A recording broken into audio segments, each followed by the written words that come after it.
Quer ver uma coisa, doutor Paulo, que eu tenho observado? Hoje, nós pais, né, Isso. modernos da atualidade, né, É. nós pais agora da atualidade, nós temos, às vezes, temos uma preocupação, estou me colocando nesse contexto, claro, né, uma preocupação muito grande em que os nossos filhos não sofram frustração, certo? Ah, E em proteger demais. Eu tenho um filho pequeno, de 6 anos, e outro dia, na escola do meu filho, chegou um pai feroz, bravo, perguntando para a filhinha dele: Filhinha, quem foi o coleguinha que lhe bateu? oh, meu Aí eu falei: Deus. Peraí, ele quer fazer o quê com uma criança? Sabe? Provavelmente Ele revidar. peraí, ele quer, sabe? Assim, ó, coisa absurda. É, Então, eu fui educado e meus pais me ensinaram assim, ó: não bata em ninguém. é, Mas se um coleguinha lhe der um tapa, dê outro. pronto. Desconte. Se alguém falar alto com você, fale mais alto, sabe? Se defenda. Se defenda. Eu fui educado dessa forma, aprendendo a me defender. Então, quando a gente vê hoje, os pais tomam para si qualquer coisa e não quer que os filhos sofram qualquer tipo de constrangimento. Mas será que isso é bom para o futuro? Assim, Não é. não será que isso é bom para o futuro? Porque os gregos, eles, para prepararem os filhos, eles, quando criança, eles submetiam exatamente a algumas adversidades, que era para forjar o homem do futuro, né? O É. cidadão, o cidadã do futuro. Então, sabia que era preciso lidar com a adversidade, porque na vida adulta você vai precisar lidar com a adversidade, não é verdade? Olha, consegue imaginar um advogado, por exemplo, né, lidando com um magistrado autoritário e ele também é advogado não sabendo ouvir não? Pois é, O que é que pode resultar isso? Conflito. conflito. E muitas vezes conflito desnecessário, aliás, com certeza desnecessário e às vezes até em coisa pior, às vezes até em agressões. É, Né? é. Então é necessário compreender o seguinte, em primeiro lugar, não é? Como eu digo sempre, eu gosto muito de citar Calamandrei, porque para mim Ah, ele, Calamandrei é fantástico, ele ele é tem fantástico. assim, o livro dele, Eles os Juízes Vistos por um Ele Advogado, é. é um livro que eu sempre trago comigo, que toda vez que eu vejo um advogado passando por esse tipo de dificuldade, eu digo, olha, lê este livro que o senhor vai entender por que não deve ser assim. Não é aquele quando ele fala assim que quem advoga em causa própria tem um tolo por cliente. É. Né? E ele começa, eu não vou dar spoiler do livro, não, essa parte aí é uma parte bem simples. Né? Ele começa contando uma história de quando ele, advogado romano da década de 30, né, foi convidado, foi contratado para atender um cliente numa daquelas cidades praeiras bonitas da Itália. Né? É uma coisa bacana. Né? E aí botou lá a cidade praeira, ele foi lá e o plano de Calamandrei qual era? Tomar banho de mar. Quem nunca, né? Não é? Só Pois que é. tomar banho de mar naquela época era entrar numa cabine de paletó e gravata, né? E trocar, vestir um maiô listrado e molhar o pé naquela água gelada de lá, não é? Pois bem. Só que quando ele chegou na cidade, o cliente já estava esperando ele na estação ferroviária. E não deixava nem mesmo ele ir para o hotel. Né? E ele, angustiado, querendo cumprir os planos dele, né? Foi pro hotel e o cliente ficou no saguão esperando o Calamandrei descer. Quando o Calamandrei desceu e foi na direção do mar, ele começou a reclamar e dizer assim: onde o senhor vai? Onde o senhor vai, sou advogado?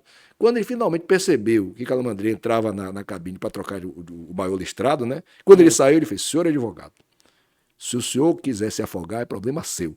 Mas primeiro, cuide do meu processo. O que ele quer dizer com isso? Depois ele vai dizer que o advogado não pode se envolver com o cliente ao ponto de ele se transformar no cliente e perder o que é de mais caro, que é a razão, porque as emoções turvam a mente de quem está nessa condição e faz com que a pessoa faça besteira e acaba prejudicando a sua defesa. Também não pode ficar indiferente à causa do cliente, ao ponto do cliente pensar que ele está indiferente e não está se preocupando com ele. Né? É. E aí ele vai desenvolver um conceito muito curioso e bonito de compaixão. E não me pergunte qual é a medida da compaixão, porque cada cliente tem a sua medida.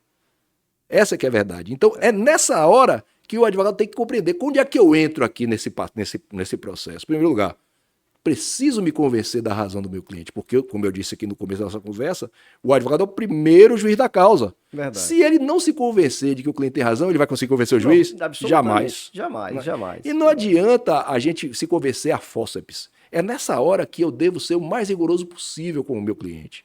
Né? É Porque eu não verdade. posso, a ponto de dizer, vou agradar meu cliente e dizer que ele tem razão. Não. Eu preciso, de fato, me convencer disso de verdade. Não é? E depois que eu fizer isso, aí eu tenho que tratar dele como algo que realmente é equidistante. Eu não tenho que me transformar nele. E também não posso simplesmente abandoná-lo Ou como minha mulher mesmo falava no tempo que a gente era, porque minha mulher foi advogada comigo, viu? Nós tínhamos escritório juntos. Ah, que ótimo, tá vendo? Aí, Família unida, trabalha junto, né? naquele tempo não havia telefone celular, né? No nosso tempo, né, Wadi? Não havia telefone celular. Então, o cliente ligava para sua casa, É, verdade. entendeu? Você não tava, deixava recado. E ligava de noite. É. Aí, ligando de noite para minha casa, eu atendendo, e ela dizia assim, quer que esse homem quer com você? Ele disse, nada, só quer que eu ouça ele. É até isso é um momento de catarse, né, do cliente, ele precisa conversar com alguém. Você não tem nada para oferecer para ele, você é advogado, mas tem o quê? O seu ouvido, né? A sua compaixão, a necessidade que ele fale, né? É claro que ele também não pode se transformar numa permanente, né? Toda semana, todo dia ligar. Tem gente que faz isso, né? Mas é assim que tem que ser a relação, né? É uma relação muito delicada, muito difícil, né? Eu não posso dizer que não, porque quando eu vejo lá os advogados lidando com isso, tem até uma turma bacana do meu tempo, né? Que eles fazem assim. Eu perguntei, tem acordo, doutor? Ele fez, tem, mas eu preciso do senhor. Sabe o que é isso? Cliente teimoso. O advogado já examinou a causa, viu que é necessário fazer um acordo, que é mas o importante. cliente não está aceitando essa ideia. Aí, meu papel, quando chega na mesa de audiência, eu pergunto, o senhor não confia mais no seu advogado, não? É uma surpresa para o cliente. Ele não sabe por que eu estou perguntando aquilo, e faz claro que sim, que eu confio, vai dizer que não, não é? Claro, lógico. Então, já que o senhor confia nele, só vai obedecer a ele, fazer tudo que ele mandar. Ouviu? Aí o cliente vira e faz, viu? E o acordo sai. Agora a coisa anda, né? Mas é porque, infelizmente, a advocacia é uma profissão também ainda que todas as pessoas, inclusive o cliente principalmente, se acham no direito da palpite. Né? É verdade. Vai dizer assim, não, mas eu não quero isso não, você não quer não? É verdade, é verdade.